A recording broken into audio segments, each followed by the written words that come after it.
What's going on, guys? It's Dr. Rob with your 2-minute tip this week designed to improve your life through health and fitness. Today we're going to be talking about one of the most ignored health and lifestyle factors that probably has the biggest impact on your overall health and wellness. If you've heard me talk before, you've heard me talk about the 4 pillars of health, meaning there's only really 4 things that you need to do well to be optimally healthy and feeling good. You need to eat well, you need to move well, you need to think well, and you need to sleep well. Sleep is probably the most ignored and taken for granted of all of the 4 pillars, and probably has the biggest impact. Statistically, about 2/3 of the population do not get the recommended 8 hours of sleep. So I'm reading this book called Why We Sleep, and it talks about the health impact of only sleeping 6 to 7 hours, right? So most people think of not sleeping a lot as like 4 to 5 hours. If you're only sleeping 6 to 7 hours a night, this is going to demolish your immune system. I mean, you're going to get sick more often. It literally doubles your risk of getting cancer.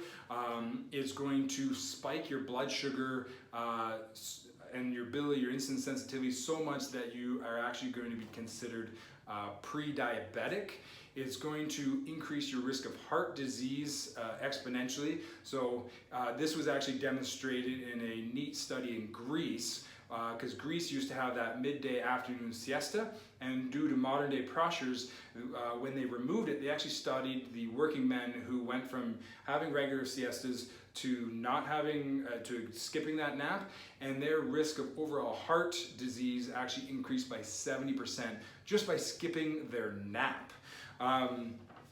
When you don't sleep as much, you want to eat more.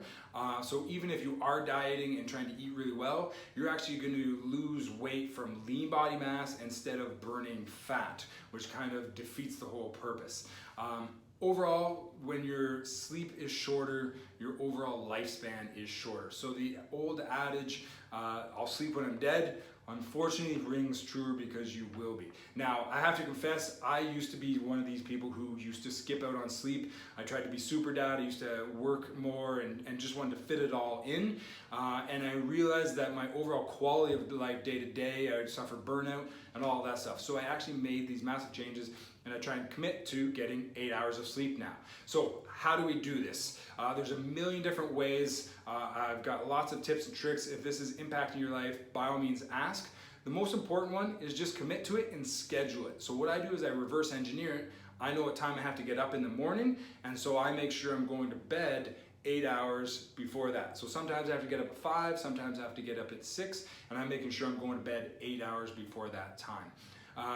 The other big thing that you can do is no TV. The big habit that people have is watching TV before bed, shines a bright light into their brain right before. So the key thing that I do is I choose to read a book right before bed. I'm conditioned now that I start to read and I fall asleep almost immediately. So I feel like I read the same 3 pages of a book almost every single night because I forget what I'm reading. Other simple tricks are changing the temperature of your room, meditating before bed. Like I said, there's lots of different things that you can do, but the most important is committing to it and knowing the impact that it has on your life if you are ignoring this simple thing, okay? I hope this makes an impact on your way of thinking. I hope it inspires you to create change and at least start to increase the amount of sleep and try it out. I started doing it for a month and I noticed an amazing difference in my life, so I challenge you to try it out for a month and see the difference it makes in your life, okay? Have a great week.